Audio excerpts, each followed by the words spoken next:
Alright, Sally's going on a car ride here. Sally, whatever, Sandy. We have hours, time, measured in hours. So here she is: 1 hour, 2 hours, 3 hours, 4 hours, 5 hours. Then up this side we have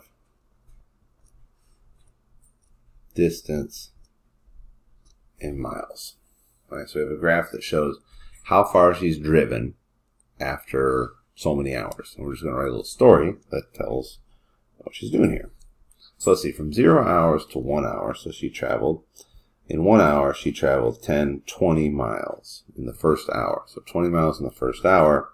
So for this time, she's driving at 20 miles per hour for that first hour. And the straight line part of the graph says that it's a constant rate. So it's not like she sped up or slowed down.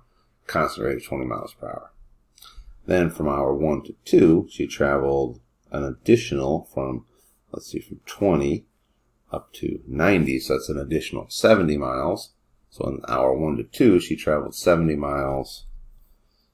So this must be 70 miles per hour for hours 1 to 2. Let's see. From 3 to 4, she went from 90 up to 130, so that's an additional 40 miles from hour 2 to 3, 40 miles. So she must have been traveling at 40 miles per hour.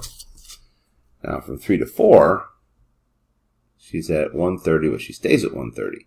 So she didn't put any additional miles on at all between 3 and 4, so she stopped 0 miles per hour. And then from 4 to 5, we have, let's see, she went from 130 all the way up to 210, so that's 80 miles total. So she must have been driving at 80 miles per hour.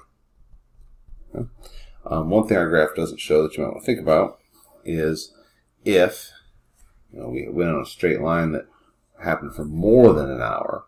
So say she went from like position at 1 and then the next change in the graph, the next dot in the graph wasn't until 3, then you would have to look at, take the whole entire change. Well, we started here, we end here, and then you'd have to divide that by 2 hours to get the speed instead of dividing by 1 hour. I guess all of our calculations are pretty easy because of that, right?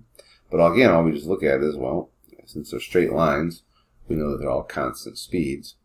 We just look at where did she start, where did she end, and divide by the number of miles, or divide by the number of hours. So find out how many miles did she drive. So that's ending location minus starting location. Okay, 20 minus 0, and 90 minus 20, and 130 minus 90, and so on. End minus start equals change, and then divide by the number of hours to tell our story.